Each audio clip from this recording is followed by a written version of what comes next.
Hi നമസ്കാരം friends, നമ്മളിന്ന് try ചെയ്യാൻ പോകുന്നത് ഒരു മിക്സഡ് ജാമാണ്. My name is Nikhil. Welcome to my video. ഇതിനു വേണ്ടി ഉപയോഗിക്കുന്നത് 2 ഫ്രൂട്ട്സ് മാത്രമാണ്. ഒന്ന് സ്ട്രോബെറി, ഒന്ന് ഡ്രാഗൺ ഫ്രൂട്ട്സ്. സ്ട്രോബെറി നമ്മൾ സാധാരണ കടയിൽ ഫ്രൂട്ട്സ് കടയിൽ നിന്നൊക്കെ കിട്ടുന്ന ഒരു 250 ഗ്രാമിൻ്റെ ഒരു പ്ലാസ്റ്റിക് കണ്ടെയ്നറിൽ കിട്ടുന്ന സ്ട്രോബെറിയാണ് നമ്മൾ വാങ്ങിച്ചിരിക്കുന്നത്.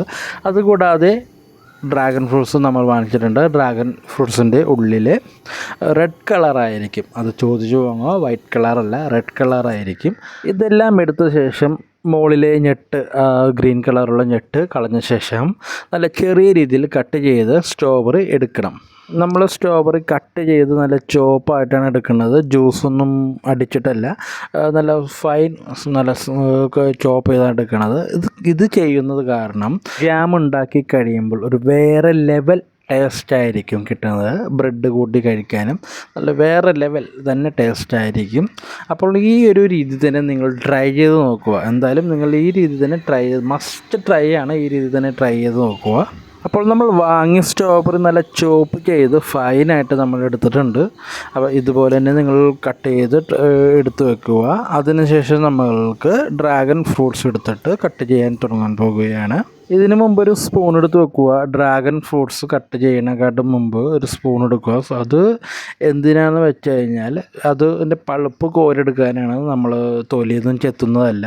ഇതിൻ്റെ നടുവേ കട്ട് ചെയ്യുക. സെൻറ്ററിൽ കൂടി കത്തി വെച്ച് കട്ട് ചെയ്തിട്ട് ഇതിൻ്റെ പൾപ്പ് കോരിയെടുക്കണം. അതിനു മുമ്പ് കത്തി കൊണ്ട് ഒന്ന് ഉള്ളിലൊന്ന് വരഞ്ഞിട്ട് പൾപ്പ് ഒന്ന് ഇളക്കിയിട്ട് നമുക്ക് സ്പൂണ് കൊണ്ട് കോരിയെടുക്കാവുന്നതാണ്. ഇതിൻ്റെ കളറ് തന്നെ കണ്ടില്ല, അടിപൊളി കളറാണ്. റെഡല്ല, ശരിക്കും ഒരു പിങ്ക് അല്ലെങ്കിൽ മജന്ത കളറാണ്. നമുക്ക് സ്ട്രോബെറി കട്ട് ചെയ്ത പാത്രത്തിൽ തന്നെ ഇതും കൂടി ആഡ് ചെയ്യാം. നമുക്ക് സെപ്പറേറ്റ് ഒന്നും വെക്കണ്ട, കാരണം ഇതെല്ലാം കൂടി ഒരുമിച്ചിട്ട് ചെയ്യാവുന്നതാണ്. എന്നിട്ട് ആ സ്പൂൺ കൊണ്ട് തന്നെ നല്ല രീതിയിൽ മിക്സ് ചെയ്ത് നല്ല സ്മാഷ് ചെയ്തിട്ട് വെക്കുക. അത് കഴിഞ്ഞ ശേഷം നമ്മളൊരു പാൻ എടുക്കുക. പാൻ ചൂടാക്കിയിട്ട് ഈ മിക്സ് ചെയ്ത് വെച്ചിരിക്കുന്ന ഫ്രൂട്ട്സ് ഇതിലേക്ക് പാനിലേക്ക് നമുക്ക് ആഡ് ചെയ്ത് കൊടുക്കാം. അതിനുശേഷം നമ്മൾക്ക് ഷുഗർ, അതായത് 1 കപ്പ് ഫ്രൂട്ട്സ് ആണെങ്കിൽ ഒരു 1/2 കപ്പോ അല്ലെങ്കിൽ 3/4 കപ്പോ ഷുഗർ ആഡ് ചെയ്ത് കൊടുക്കുക.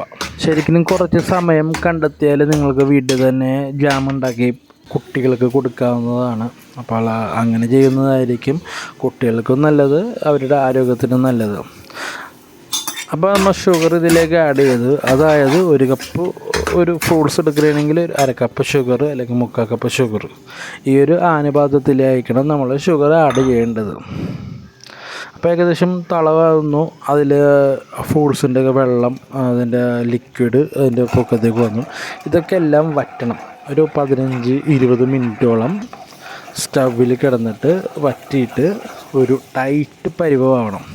നിങ്ങൾക്കത് കണ്ടാൽ തന്നെ മനസ്സിലാവും ജാമിൻ്റെയൊക്കെ ഒരു ടൈറ്റ്നെസ്. അത് നമുക്ക് പറഞ്ഞു തരേണ്ട ആവശ്യമില്ല ഓൾറെഡി. അപ്പോൾ ഈ ഒരു ടൈറ്റ്നെസ് ഇനിയും കുറച്ചും കൂടി ടൈറ്റ് ആവണം. ഇതൊരു 10 മിനിറ്റ് ശേഷമുള്ള ഒരു വീഡിയോ ആണ്. അപ്പോൾ ഏകദേശം ജാം നമുക്ക് റെഡി ആവാറായിട്ടുണ്ട്. ഇതിൻ്റെ ഇടയിൽ നമ്മൾ നാരങ്ങ ഒഴിച്ചിട്ടുണ്ടായി. ഒരു 1/2 നാരങ്ങ ചെറുതായിട്ട് നമ്മൾ ഇട്ടിട്ടുണ്ടായിരുന്നു. അതിൽ വീഡിയോ എടുക്കാൻ വിട്ടുപോയി, സോറി. അതാണ് ഒരു അബദ്ധം പറ്റിയത്. ബാക്കിയെല്ലാം ഇത് നമ്മൾ നോർമലി ഇത്രയുള്ളൂ: ഫ്രൂട്ട്സ്, ഷുഗർ, നാരങ്ങ. കറക്റ്റ് ഒരു 15-20 മിനിറ്റ് ആകുമ്പോൾ തന്നെ ഏകദേശം ഈ ഒരു പരുവമായിട്ട് നമുക്ക് കിട്ടും. അത് നിങ്ങൾക്ക് ഒരു പ്ലേറ്റിൽ വെച്ചിട്ട് നിങ്ങൾക്ക് നോക്കിയാൽ തന്നെ മനസ്സിലാവും, നിലത്ത് വീഴാത്ത രീതിയിൽ. അപ്പോൾ നമ്മുടെ ജാം റെഡി ആയിട്ടുണ്ട്. തണുത്ത് കഴിയുമ്പോൾ നമുക്ക് നോർമൽ വേറെ പാത്രത്തിലേക്ക്, ചെപ്പിലേക്ക് മാറ്റിയിട്ട് സെർവ് ചെയ്യാം. അപ്പോൾ ഓക്കെ, താങ്ക് യു.